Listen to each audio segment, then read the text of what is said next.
Wanita tangguh tak mudah rapuh. Ini saya noleh belakang buat ngingetin judul. Menjadi wanita tangguh yang tidak mudah rapuh. Ini tema dari panitia nih. Kayaknya panitianya seringkali merasa kita sebagai wanita seperti ranting kering yang mudah patah, rapuh, kemudian jatuh. Enggak gitu ya. Kita semuanya adalah wanita-wanita tangguh insya Allah. Di mana letak ketangguhan kita? Saudara sekalian saya muliakan, bagaimana menjadi wanita kuat yang tidak mudah terpatahkan? Bagaimana menjadi wanita tangguh yang tidak mudah rapuh? Saudara sekalian yang saya muliakan, saya kasih tahu padamu, sebenarnya semua dari kita adalah lemah. Enggak laki, enggak perempuan, semua dari kita adalah lemah.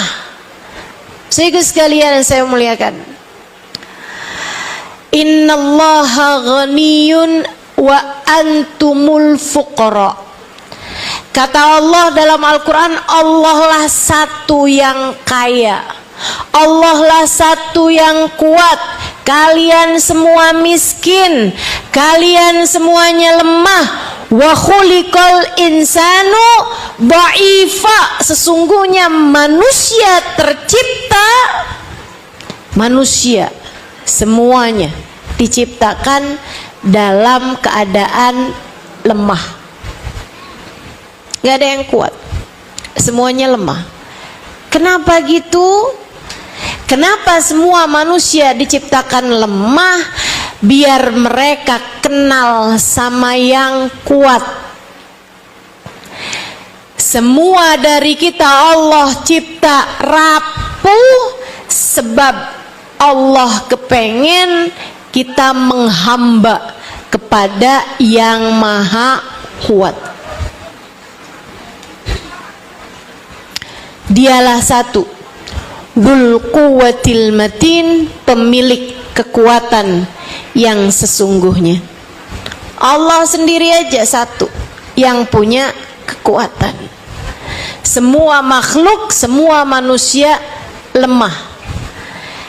Yang punya kekuatan hanya satu, namanya Allah.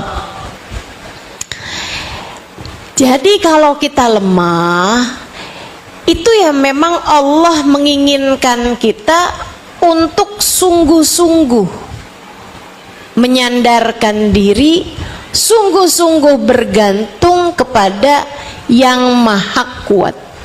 Maka semua dari kita lemah kecuali yang dikuatkan Allah. Semua dari kita rapuh kecuali yang dikokohkan oleh Allah Subhanahu wa taala.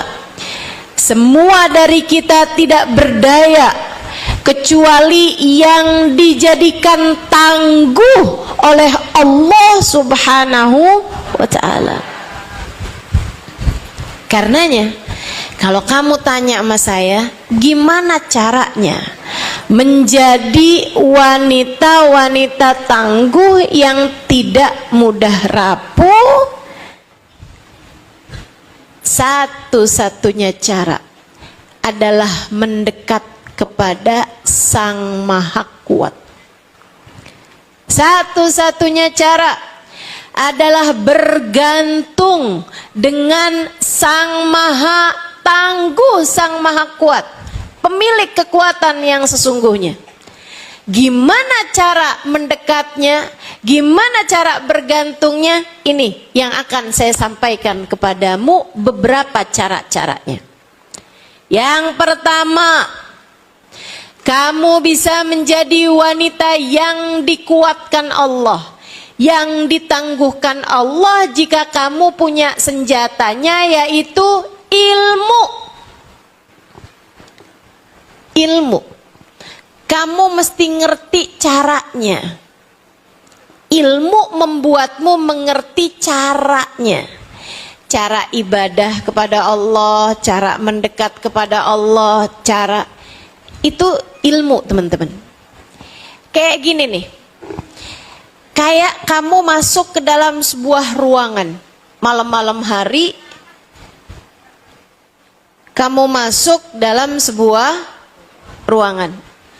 Ruangannya tidak kamu kenali. Rumahnya kakek kamu di kampung misalnya. Kamu datang ke sana, buka pintunya, malam gelap. Kamu pun begitu masuk nabrak-nabrak. Ya ampun, betapa lemahnya saya. Begitu masuk lagi, berapa langkah jeder, nabrak kulkas. Ya sakit nih. Jalan lagi jeder, nabrak lagi pintu. Dapat berapa langkah lagi, kamu terantuk kakimu dengan meja. Kamu mundur, kena ke kursi.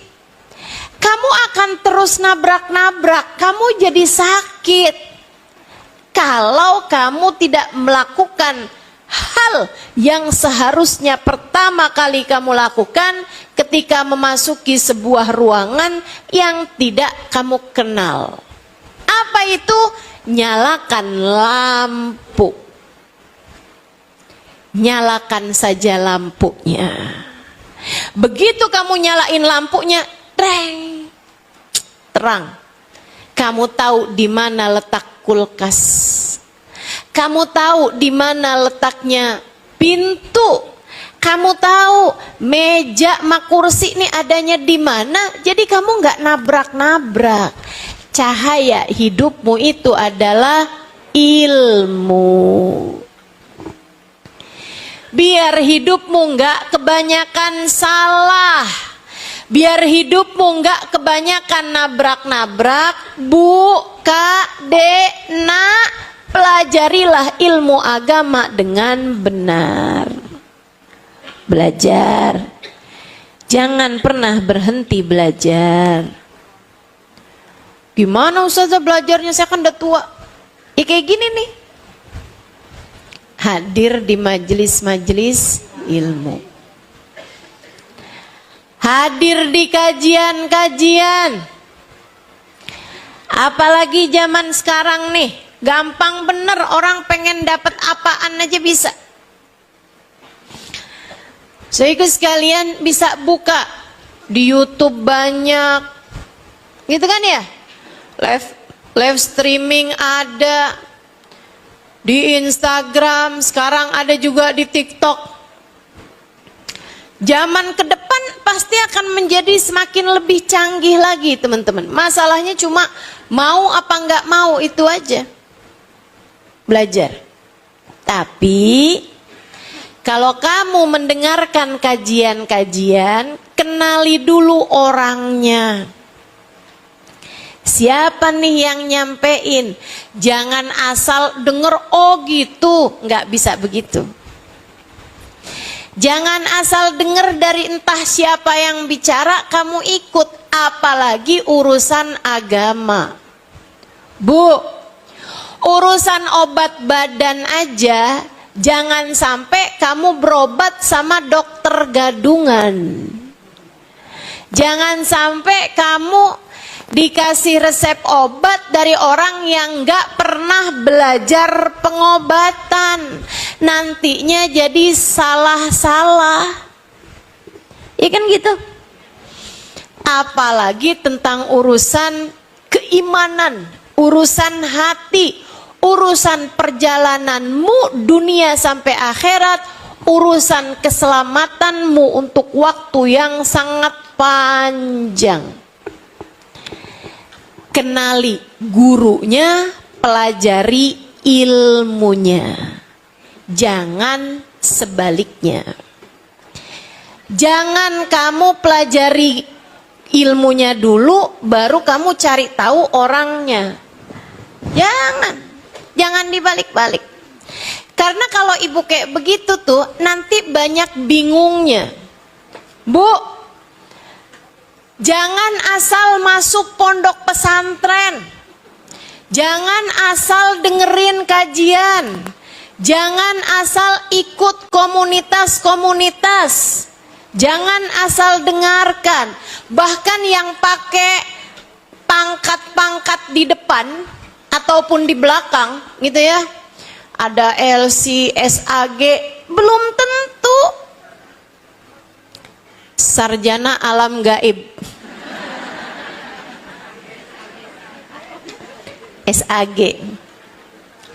Sehingga sekalian yang saya muliakan, nggak asal gitu aja. Karena zaman sekarang nih, ibu kan baca juga tuh berita-berita. Ya kan ya? Ditanyain sama gurunya, di sini pondok pesantren ini madhabnya apa? Kami madhabnya Soekarno. Sejak kapan Soekarno punya madhab?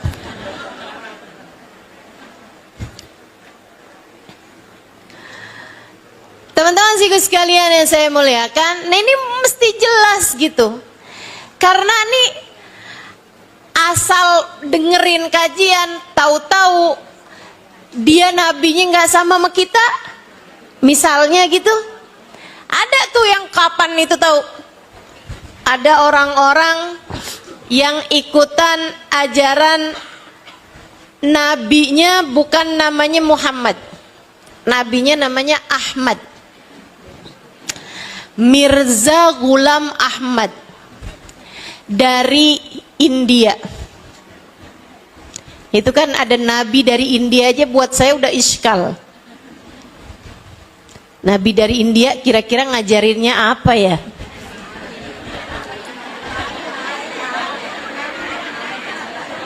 Karena saya kalau inget India tuh ingetnya tiang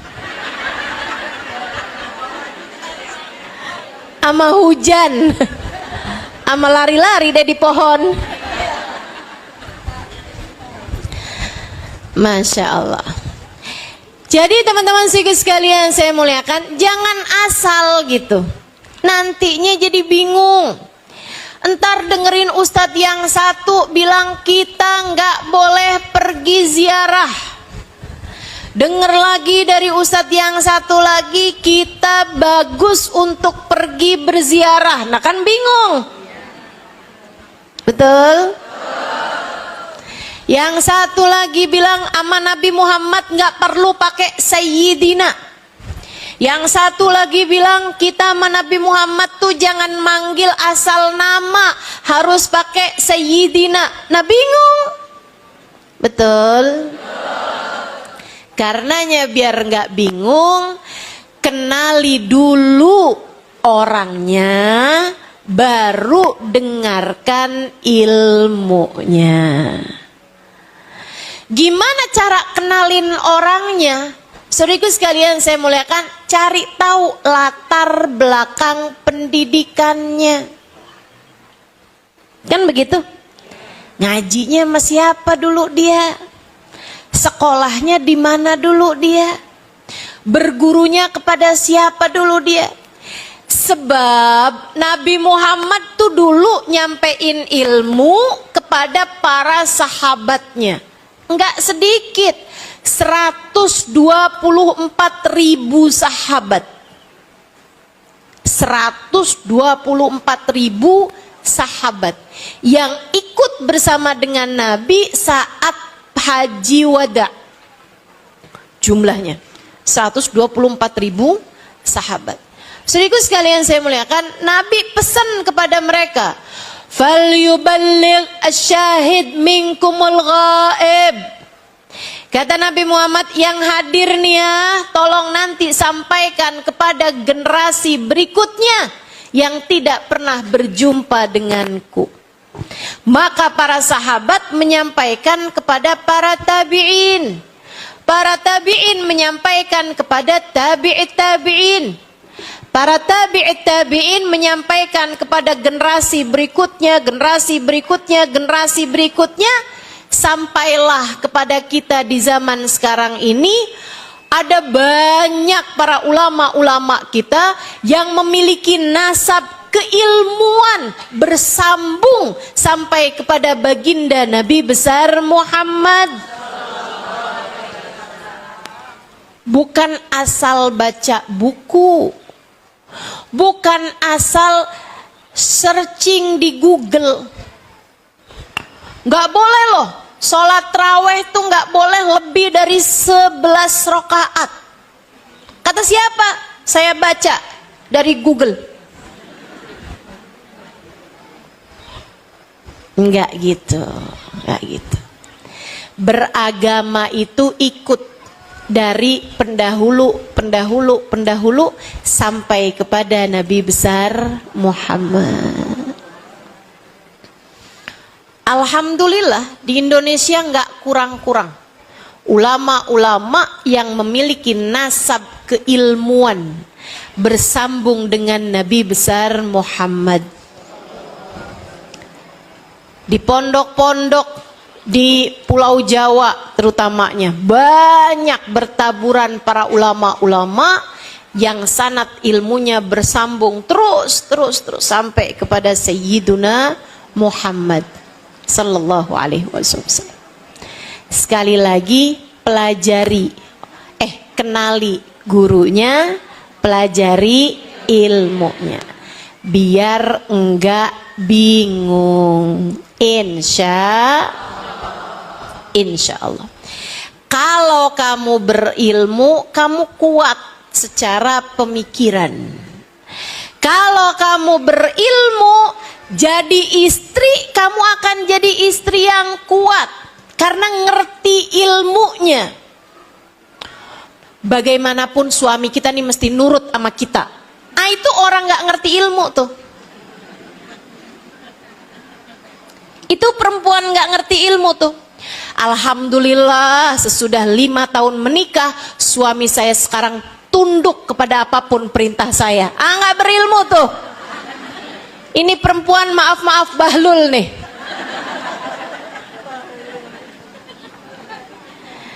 Suami saya nggak pernah pegang uang, semua uangnya saya yang pegang. Dia ngerasanya dikuat begitu. Padahal tuh maaf nih cewek bahlul. Jangan jadi perempuan bahlul. Saudara sekalian yang saya muliakan, ibu-ibu yang nggak berilmu juga begitu. Akhirnya salah-salah, akhirnya jadinya jadi perempuan-perempuan yang lemah. Bu, dirimu ini kuat, istri dan ibu yang kuat, bukan yang lemah. Bu, dirimu ini kuat, istri dan ibu yang kuat, bukan yang keras. Bahkan bukan transferan, bayangkan bukan hadiah, akan tetapi yang dia bayangkan adalah ridhonya Allah subhanahu wa ta'ala. Dia selalu berbuat baik pada suaminya bukan karena berharap keridhaan suaminya, akan tetapi berharap keridhaan pemilik suaminya, pencipta suaminya, Tuhan suaminya, Allah subhanahu. Dan orang bisa begitu jadi istri yang kuat seperti itu ketika dia berilmu. Makanya ngaji, Bu, ngaji Dek, ngaji Kak, biar kamu jadi orang-orang yang paham bagaimana harus bersikap, nggak nabrak-nabrak mulu gitu. Sehingga sekalian saya muliakan, jadi ibu juga begitu, mesti punya ilmunya, mesti paham. Jadinya kalau ngomong sama anak nggak main perintah melarangan mulu. Udah sholat, sholat, neraka.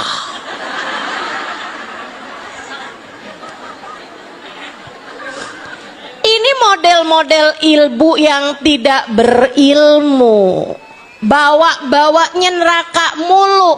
Dia nggak paham kalau yang disebutkan Nabi tentang seorang ibu bukan neraka melainkan surga. Al jannatu tahta aqdamil ummahat. Surga berada di bawah telapak kaki ibu. Nah kalau ibu-ibu yang ngaji tuh, dia akan tahu gitu kan. Nabi Muhammad nyebut saya nih pembawa surga. Kenapa saya bawa-bawanya neraka mulu ya? Jadinya saya harus bawa-bawa surga. Gitu kan? Yuk nak kita sholat berjamaah biar kita masuk surga bareng-bareng. Tuh berilmu dia. Dia ngerti ilmunya. Ngadepin anak, banyakin senyuman, banyakin pelukan, banyakin kata-kata yang menyenangkan hati anak. Anakmu perlu kasih sayang darimu, Bu. Bahkan bukan ilmu yang diperlukan anak dari ibunya. Ilmu bisa dia dapat dari guru-guru. Akan tetapi yang anak perlukan darimu adalah kasih sayang. Maka kekuatanmu wahai seorang perempuan, siapapun dirimu, kamu seorang ibukah, kamu seorang istrikah, kamu adik jomblokah, gitu ya, kamu nenek-nenekkah, semuanya kekuatanmu nomor satu ada pada ilmu. Belajar biar ngerti, belajar biar faham apa yang harus dilakukan, belajar biar ngerti caranya bicara yang tepat kepada orang yang tepat di waktu yang tepat. Ngomong sama suami gimana, ngomong sama anak mesti gimana, ngomong sama saudara mesti gimana, ngomong sama temen mesti gimana. Paham kalau ngerti ilmunya. Pelajarin terus belajar.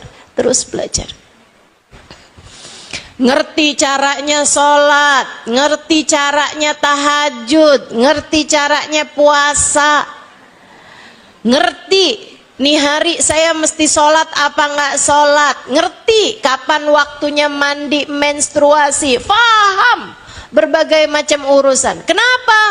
Karena berilmu. Jangan pernah berhenti belajar. Saudaraku sekalian, jangan pernah berhenti belajar. Itu nomor satu. Kekuatanmu yang nomor satu terdapat pada ilmu. Yang kedua, iman. Kekuatanmu ini kamu jadi nggak rapuh kalau kamu punya iman. Apa maksudnya iman? Saya beriman kok Ustazah. Saya beriman Ustazah. Ustazah tanya ada siapa Tuhan saya? Saya tahu jawabnya. Kan begitu. Bukan berarti kamu kalau dibilang Tuhanmu siapa, Allah, Nabimu, Nabi Muhammad, kamu sudah beriman. Gak gitu. Gak gitu. Iman bukan tentang ucapannya lisan. Iman bukan sekedar ucapan lisan. Iman adalah apa yang ada di dalam hatimu tentang keyakinan-keyakinanmu. Yakin bahwa hanya Allah lah pengendali hidup kita. Bukan suami, bukan orang tua. Yakin bahwasanya pengendali hidup kita hanya satu, namanya yang bikin sehat hanya satu, namanya yang bikin sakit hanya satu, namanya yang menghendaki kehidupan hanya satu, namanya yang menciptakan kematian, menentukan kematian hanya satu, namanya Allah Subhanahu wa ta'ala. Disitulah iman. Makanya kalau ada orang bilang, waduh suami saya mau pensiun, gimana ya cara saya makan? Ini gak beriman nih, gak beriman. Suami saya mau pensiun tahun depan, waduh gimana nih cara kami hidup? Ini gak beriman. Jadi sekalian, orang yang menista agama, maaf, bukan hanya mereka yang ngebakar Quran. Itu iya. Orang yang menista agama bukan hanya orang-orang yang misalnya dia bakar Al-Quran, dia ngata-ngatain tentang Nabi Muhammad. Itu iya, betul teman-teman saya sekalian. Akan tetapi kamu ragu-ragu minggu depan makan apa? Kamu ragu-ragu bagaimana nasibmu 2 hari yang akan datang? Kamu ragu-ragu terhadap rezekimu besok lusa. Kamu sampai menuntut-nuntut suamimu untuk urusan rezekimu. Hati-hati, keraguanmu itu mempertanyakan keimanan di dalam hatimu. Saudaraku sekalian yang saya muliakan, jangan sampai kamu terhitung tidak beriman kepada Allah karena kamu ragu-ragu terhadap urusan rezeki terutamanya. Bu, jodoh, rezeki, mati, itu statusnya sama-sama di tangan Allah. Allah semua yang ngatur, nggak ada siapapun. Makanya jangan suka nanya sama adik-adik jomblo kapan nikah. Dia nggak tahu. Nah, sesuatunya di tangan Allah, mana dia tahu, Bu? Yang undangan udah disebar aja, kalau Allah tidak menghendaki bisa gagal. Langsung tuh adik-adik, betul.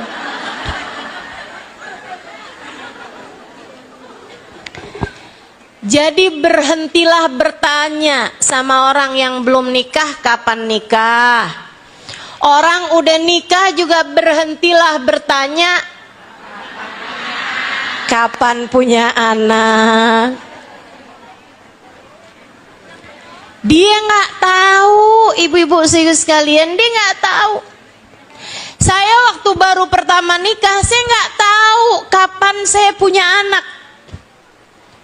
Sampai sekarang saya belum tahu kapan saya punya anak, atau bahkan mungkin punya anak apa nggak punya anak, saya nggak tahu. Maka sebagaimana saya nggak tahu, kamu nggak tahu, jangan pernah nanya sesuatu yang nggak ada siapapun tahu jawabannya. Kesian adik-adik kecil-kecil kita itu, umur 25 tahun tanyain mulu, Ustazah saya emang gak mau mudik dah. Ujian Ustazah kalau mudik tanya mulu sama orang, kapan nikah, kapan nikah. Saya kasih aja deh jawabannya, saya bilang gini aja, kalau ada yang nanya maka kamu kapan nikah, jawab balik, kamu kapan mati. Itu sama statusnya. Kapan nikah, kapan punya anak, kapan mati, sama-sama nggak ada yang tahu kecuali Iman seharusnya mengajarkan kepada kita. Iman seharusnya membuat kita faham bahwasanya penentu kehidupan hanya satu, yaitu Allah Subhanahu wa ta'ala. Jangan akhirnya jadi tuntutan di masyarakat kita gitu.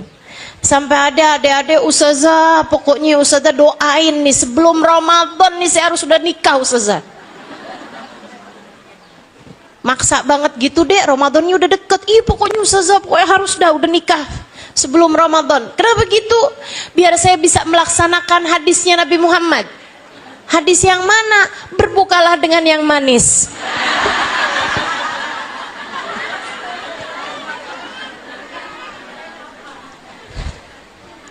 Berarti doanya mesti panjang nih, Allah kasih kepada saya jodoh yang manis.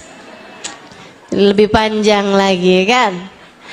Saudaraku sekalian yang saya muliakan, jadi iman membuatmu seharusnya ngerti bahwasanya yang ngasih rezeki hanya satu, yaitu Allah. Perempuan yang beriman jadi perempuan kokoh. Perempuan beriman jadi perempuan tangguh. Perempuan beriman jadi perempuan-perempuan yang kuat. Dia akan kuat untuk berbilang sama suaminya, "Bang, tenang. Kamu mau keluar rumah tiap hari untuk bekerja, silahkan. Abangku sayang, tapi kamu harus tahu, saya kuat untuk tiap hari makan itu-itu aja. Saya kuat untuk hari-hari pakai baju itu-itu aja. Saya kuat untuk bisa menjalani kehidupan dengan sederhana, tapi saya nggak kuat kalau di akhirat nanti harus masuk dalam neraka. Maka abangku sayang, silahkan bekerja, tapi jangan pernah bawa harta haram masuk dalam rumah kita." Itu perempuan kuat tuh. Perempuan kuat. Dia tidak akan mau ada uang haram masuk dalam kepemilikannya. Kenapa? Harta haram masuk dalam rumah. Artinya Allah Subhanahu wa ta'ala akan jadikan rumah tangga tersebut hancur karena keharaman yang mereka masukkan dalam rumah tersebut. Jadilah wanita yang kuat dengan iman. Saudaraku sekalian, berimanlah hanya kepada Allah. Kenapa bahasa ustazah gitu ya? Kita beriman semuanya hanya kepada Allah lah ustazah. Bu, Nabi Muhammad tuh bilang begini nih, untuk kita nih umat zaman akhir nih. Inna likulli ummatin ijl, wa ijl ummati ad-dinar wa dirham. Tiap umat tuh punya sesembahan. Saya lihat umat Nabi Musa ada sesembahan lain, yaitu sesembahannya Musa Samiri, nyembah anaknya sapi. Ada umatnya Nabi Ibrahim, mereka nyembah bulan dan matahari. Begitu kan? Likulli ummatin ijl. Setiap umat tuh kayak punya sesembahan lain gitu yang dia sembah. Wa ijl ummati, kata Nabi Muhammad nih, ternyata saya perhatikan sesembahannya umat saya ternyata juga punya sesembahan lain selain Allah. Apa Rasul? Nyembah kuburan? Bukan. Apa Rasul? Nyembah pohon? Bukan. Wa ijl ummati, sesembahannya umat saya ad-dinar wa dirham adalah uang. Umat saya nih kebanyakan nyembahnya uang. Selain Allah mereka menyembah uang. Karenanya ada banyak istri-istri tidak beriman yang berani bilang kepada suaminya, "Ada uang abang sayang, nggak ada uang silahkan tidur di luar." Jangan pulang bang kalau nggak bawa uang. Oh, dia pikir dia perempuan yang kuat dengan bahasa seperti itu. Kamu lemah, sebab menunjukkan bahwa kamu bukan perempuan beriman. Berimanlah kepada Allah hingga faham pemberi rizki cuma Allah, yang ngasih sakit cuma Allah, yang bisa menyembuhkan adalah Allah. Ibu-ibu sekalian, orang-orang yang pakai pesugihan berarti dia tidak orang-orang yang biar hati suaminya nggak berpaling kemana-mana, sampai pakai guna-guna, pakai santet, bener ya? Santet apa santlet? Santet, iya. Pakai santet, pakai ini nih katanya. Ini ya, kalau minyak ini dipasang di alis nih, ntar suami ngikut kemana aja kamu pergi. Pakai pelet. Ya Allah, ya Allah.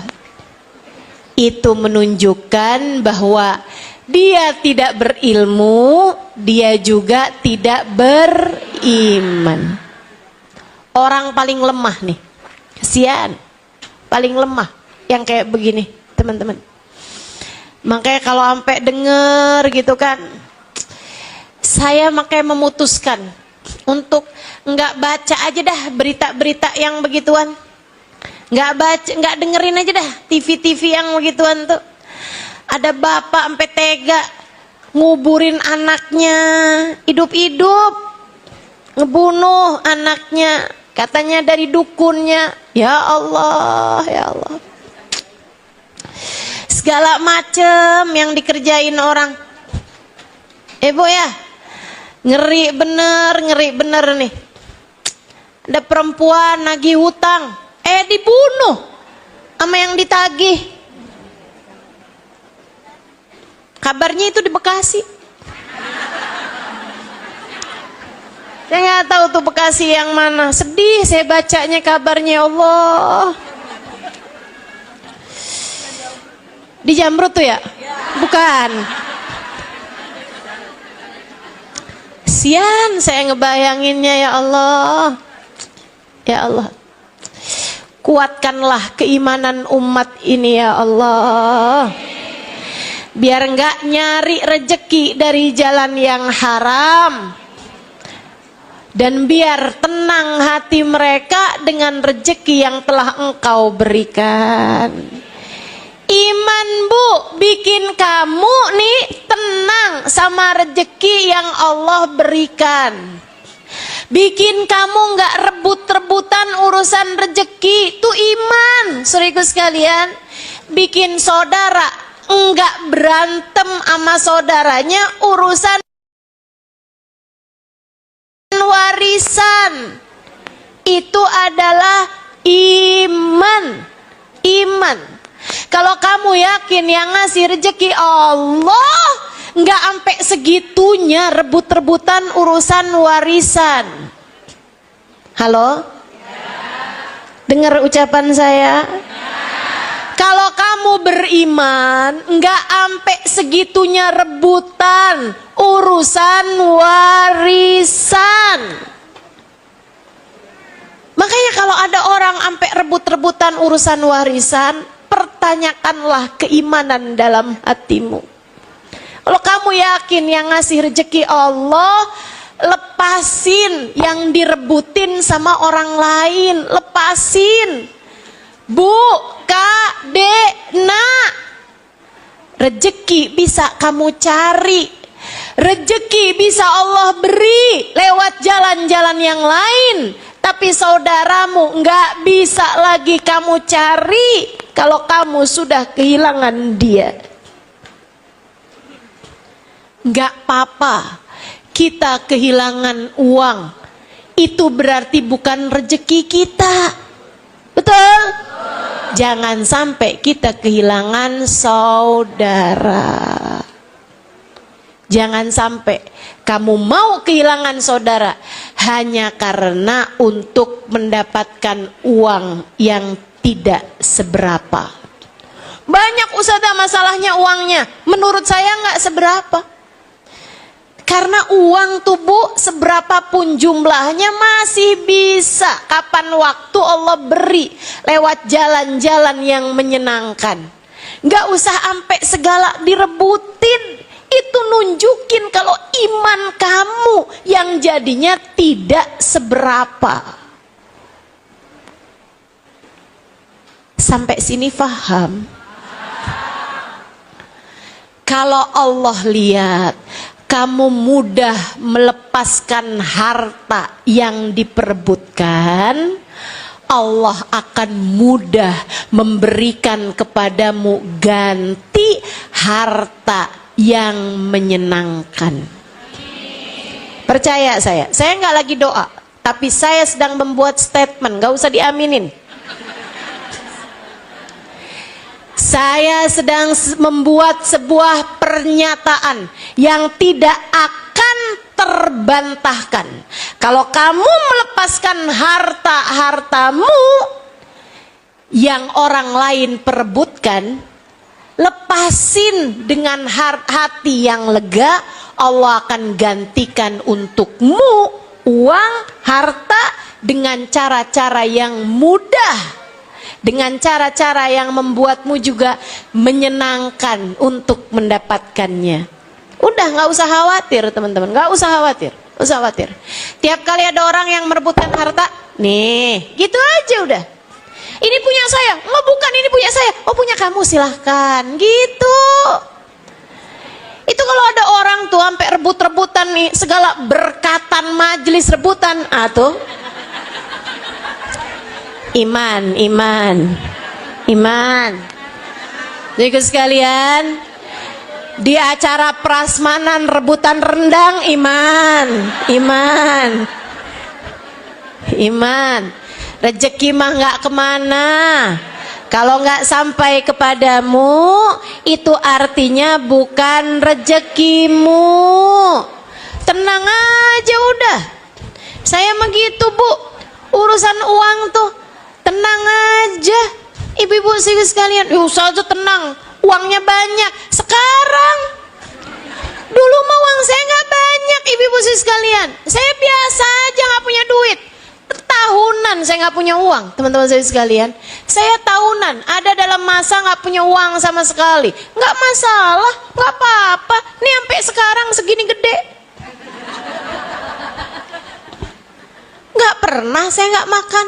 Nggak pernah saya susah hidupnya hanya karena uang. Bertahun saya nggak pernah pegang uang, jangan berapa hari, bertahun nggak pegang uang tuh bertahun. Dan santai hidup saya, biasa-biasa aja. Antara punya uang nggak punya uang, nggak kelihatan jauh bedanya. Ibu liatin saya, ibu tahu nggak saya kapan punya uang, kapan nggak punya uang? Nggak tahu bukan?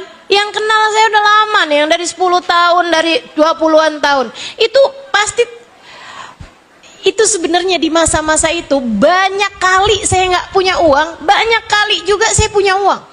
Orang masa tahu nih Ustazah Halimah nih kelihatan mukanya nih nggak punya duit nih. Ada. Biasa-biasa aja ibu-ibu saya sekalian. Ya kayak gini inilah penampilan saya dari dulu juga.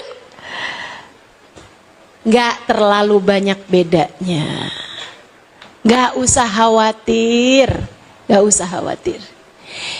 Segala kamu ngerasa, wah nanti ini gimana hidup saya nih kalau saya nggak punya uang, gimana nih hidup saya nih kalau suami saya nih berhenti kerja, wah gimana nih saya nih kalau usaha saya gagal di sini nih, saya makan apa nih nanti nih, anak-anak saya nih gimana sekolahnya nih, anak saya gimana makannya nih, untuk nanti bulan depan kalau suami saya menceraikan saya, bla bla bla.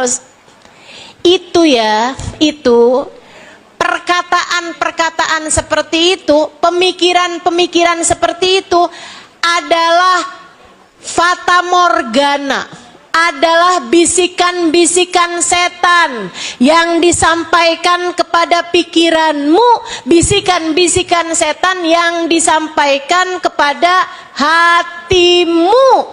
Berimanlah kepada Allah. Innallaha huwar razzaq dzul quwwatil matin. Ini lampu kayak mendingan matiin aja dah.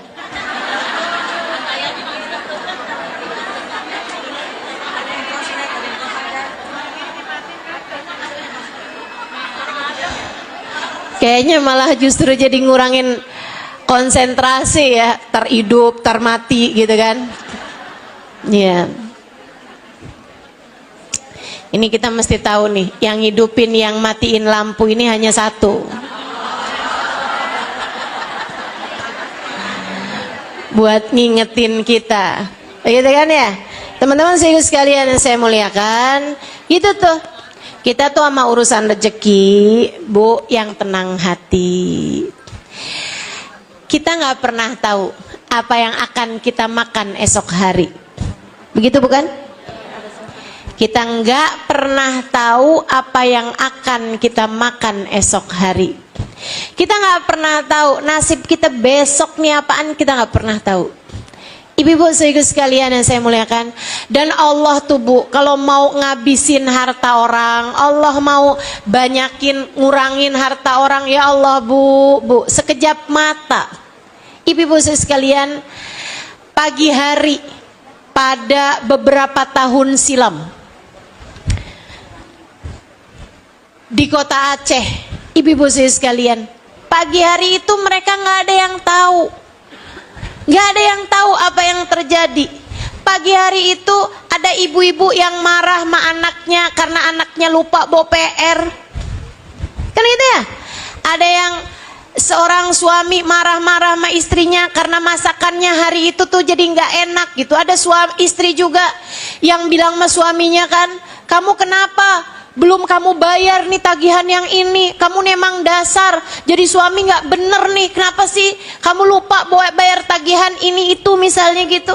Ibu-ibu sekalian, jam 8, jam 9 pagi hari itu terjadilah tsunami yang menghancurkan.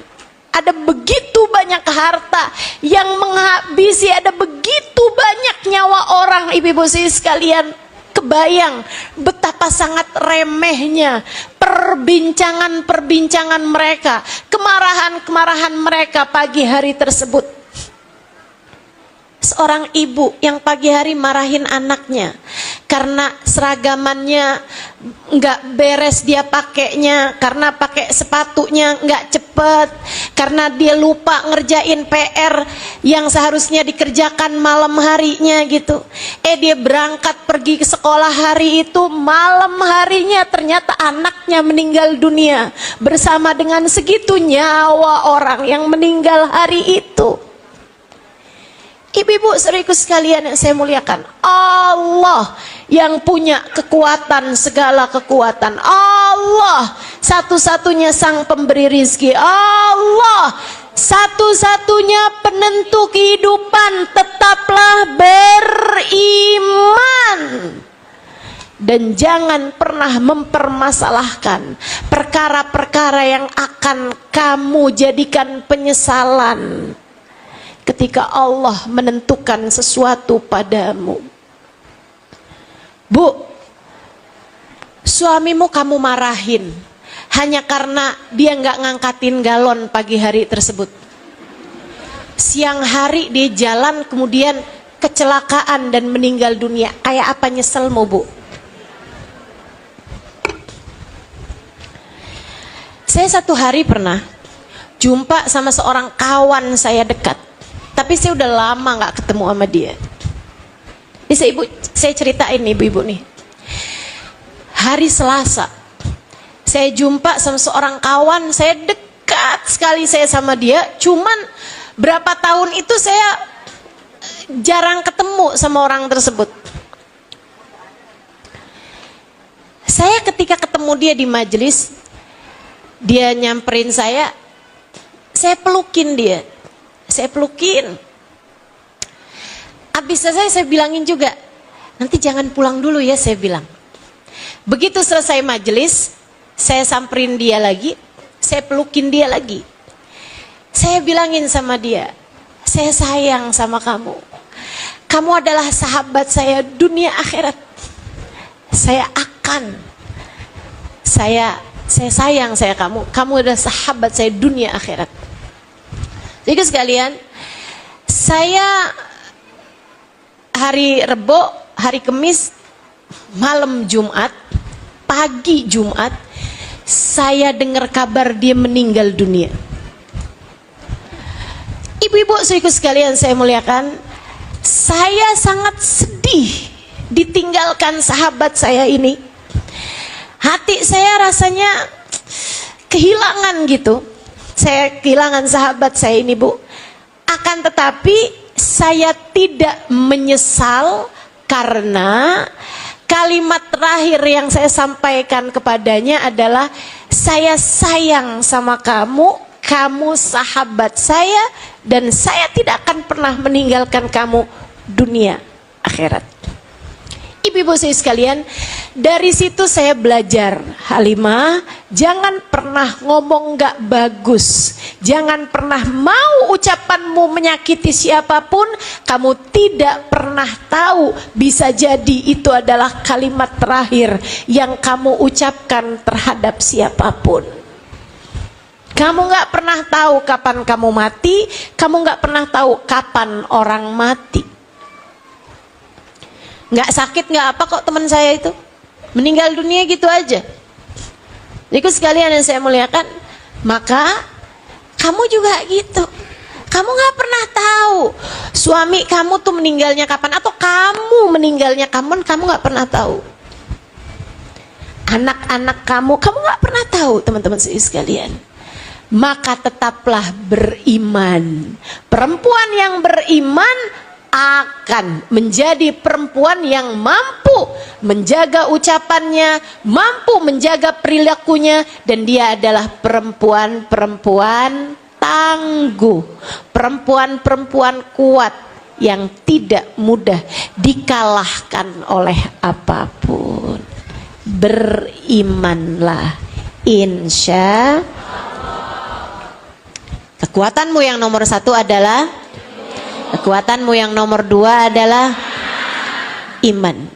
Penentu hidup hanya satu, namanya pemberi rizki hanya satu, namanya yang ngasih bisa sehat, yang ngasih sehat hanya satu, namanya yang ngasih sakit hanya satu, namanya pemberi kehidupan hanya satu, namanya pemberi kematian hanya satu, namanya Allah Subhanahu wa ta'ala. Tetaplah beriman, dengannya kamu kuat. Yang ketiga, teman-teman saya sekalian, kalau kamu pengen jadi perempuan beriman, jangan bergantung kecuali kepada imannya. Kamu udah punya, ilmunya kamu udah punya. Iman itu didapat dengan ilmu. Kalau kamu belajar, kamu akan beriman, kamu jadi ngerti segala macam hal. Nah, iman membuatmu tidak bergantung kecuali kepada Allah. Saudaraku sekalian saya muliakan, jangan bergantung sama suami. Adik-adik jangan bergantung sama orang tua. Orang tua tuh cukup disayangi, Dek. Jangan bergantung kepada mereka. Ibu juga gitu, suami Bu cukup disayangi Bu, jangan bergantung pada suami. Para ibu yang pada punya anak, anakmu cukup disayangi, jangan bergantung pada anak.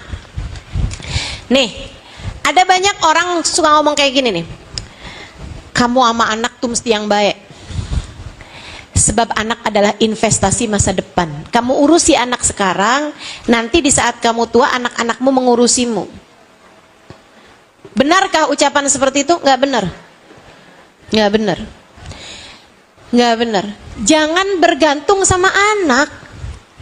Ibu-ibu sekalian, jangan berpikir bahwa nanti saya akan bergantung sama anak saya di masa dewasa atau di masa saya tua gitu. Nggak ada, Bu. Dari kita lahir, kita ini udah Allah jadikan pengendali hidup kita semuanya adalah Allah Subhanahu wa taala. Ngapain gantungan sama selain Allah? Ibu, adakah di antaramu mau gantungan sama kaleng kerupuk? Nih ya, marilah kita bersandar. Sandaran itu Bu sama tembok. Sebab kamu tahu tembok kuat. Sama tiang, kamu tahu tiang kuat. Tapi adakah di antaramu yang mau, saya sandaran sama kaleng kerupuk? Ya rubuh. Betul? Suami kamu tuh kaleng kerupuk. Walaupun jangan bilangin sama suaminya ya. Mulai sekarang saya nggak akan lagi bersandar kepadamu bang. Kenapa gitu? Kata Ustazah Halimah, kamu adalah kaleng kerupuk. Maksud saya, kamu sama dia sama-sama lemahnya, sama-sama tidak berdayanya, sama-sama. Siapa yang bilang kalau suami itu adalah pemberi rezeki? Nggak ada Bu, pembeli rezeki cuma satu, namanya Allah. Kamu sama suami sama-sama tukang makan rezeki. Tukang makan rezeki. Yang ngasih rezeki satu, Allah Subhanahu wa taala. Dek, orang tuamu sama kamu, sama-sama tukang makan rezeki. Pemberi rezeki hanya satu, namanya Allah. Jadi saat suamimu pergi, kamu nggak usah khawatir. Yang pergi adalah tukang makan rezeki. Sang pemberi rezeki tetap ada, yaitu ibu-ibu yang suaminya meninggal. Sedih boleh, tapi takut nggak punya rezeki, jangan. Para istri, maaf ya, kalau kamu adalah seorang istri yang ditendang, dipukul sama suami gitu misalnya gitu, ditonjokin jadi samsak tinju dah pokoknya gitu kan, ditampar, dikatain segala macem gitu. Ibu-ibu saudariku sekalian yang saya muliakan, itu tuh dalam kondisi kalau keamananmu tidak terjamin, maksudnya kamu mengkhawatirkan urusan keselamatan dirimu, itu sudah dalam keadaan yang kamu boleh untuk bercerai. Kamu nggak usah takut tuh, udah wah suami mengancam nih, apalagi dia mabuk gitu kan. Biasa mabok, kalau mabok mukulin kamu, kalau mabok bisa nendang kamu misalnya gitu. Buruan cari keselamatan, tinggalkan suamimu, bawa anakmu kalau kamu emang udah sempet punya anak. Teman-teman saudaraku sekalian, tinggal di tempat yang aman. Suami kamu tinggalkan, gugat cerai kepada suami model seperti itu. Jangan sampai, Ustazah, kalau saya bercerai dari dia, saya makannya dari mana? Nih, kamu lupa. Bahkan dari sejak kamu berada dalam rahim ibumu, Allah sudah sampaikan kepadamu rezekimu. Jangan bergantung kepada suami. Berarti boleh ya Ustazah, saya digampar suami saya langsung tuntut cerai gitu. Baru sekali Ustazah, itu juga karena saya duluan yang gampar dia. Ya jangan.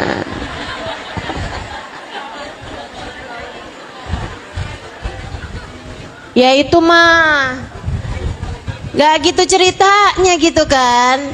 Paham maksud saya ya? Saya sangat tidak menyarankan adanya perceraian. Ibu-ibu kalau biasa dengar kajian-kajian saya, ibu akan paham bahwa saya sangat menjaga hubungan pernikahan jangan sampai terjadi perceraian. Sampai-sampai di kalangan teman-teman tuh bilang, kalau kamu sedang bermasalah sama suami dan kepengen cerai, jangan tanya Ustazah Halimah. Kalau kamu nanya mau Ustazah Halimah, kagak jadi cerai dah. Saya sangat tidak menyarankan perceraian, tapi ibu-ibu harus tahu bahwasanya jangan bergantung sama suami. Kalau kamu punya suami yang sampai membuatmu tidak aman terhadap keselamatan dirimu atau anak-anakmu, pergilah darinya dan tidak usah khawatir terhadap kepergian dia. Yang pergi adalah tukang makan rejeki, bukan pemberi rejeki. Pemberi rejeki hanya satu, namanya Allah. Gak usah khawatir terhadap hal itu.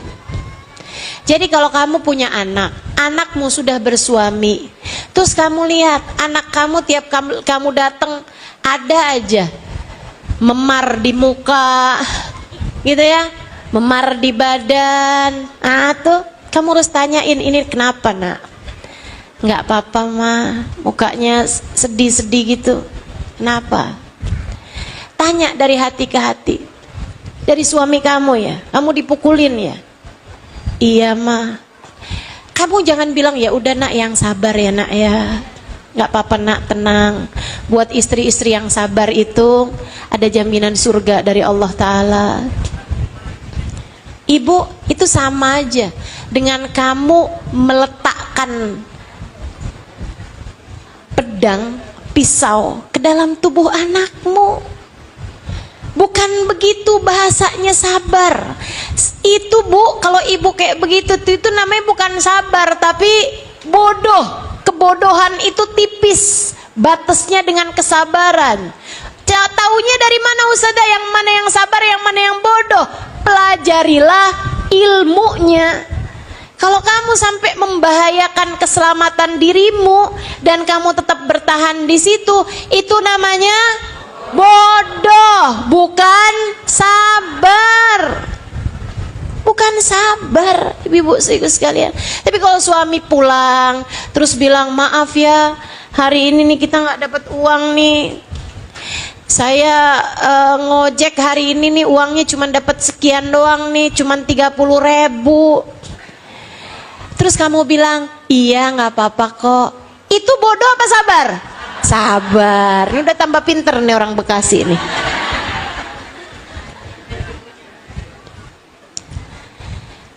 Pertama tadi, kedua tadi, ketiga, tidak bersandar kecuali kepada